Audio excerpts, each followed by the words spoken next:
आला हजरत के पास एक साहब आए, कहा हमारे एक नवाब साहब हैं, आप चंद अशार लिख करके हमें दीजिए ताकि मैं उनकी शान में पढ़ूं तो मुझे कुछ नजराने दें, नानपारा के रहने वाले। तो आला हजरत ने उनका कलाम, उनकी बात सुनी और उसके बाद कलम उठाया और फिर लिखना शुरू किया। वो कमाल हुस्न हुजूर है कि गुमान नक्स जहां नहीं, यही फूल खार से दूर है, यही शम्मा है कि धुआं नहीं। किसकी शान में लिख रहे हैं? पूरा हुजूर की शान में लिख रहे हैं, पूरा नबी पाक की शान में। फिर वो अशार ऐसे हैं कि आप सुनो तो रोंगटे खड़े हो जाए। मेरे आका की शान में आला हजरत कहते हैं, या रसूल अल्लाह तेरे आगे यूं हैं दबे लचे फुसहा अरब के बड़े बड़े, कोई जाने मुंह में जुबान नहीं, नहीं बल्कि जिस्म में जान नहीं।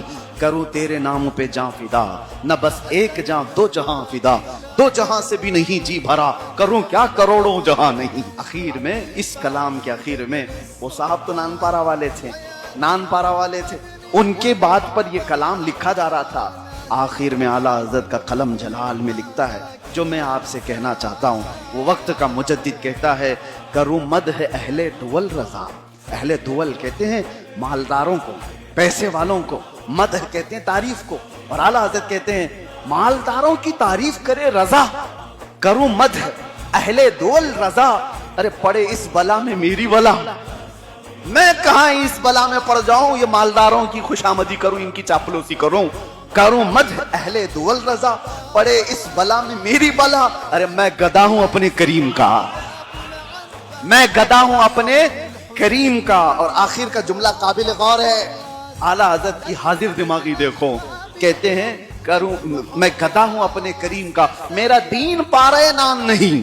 अब बदल दिया, नान पारा को उल्टा कर दो तो क्या हो जाएगा? पारा नान। नान पारा गांव का नाम है, और पारा नान का मतलब होता है रोटी का टुकड़ा। पारा कहते हैं टुकड़े को फारसी में, नान कहते हैं रोटी को। नान आपने भी खाई होगी ना, हाँ, कुरमा और नान तो खाते हैं, तो नान जो है ना रोटी को कहते हैं, और पारा जो है टुकड़े को कहते हैं। आला हजरत ने नान पारा को बदल करके रख दिया और कहा कि मेरा दीन रोटी का टुकड़ा हासिल करना नहीं है, मैं गदा हूं अपने करीम का।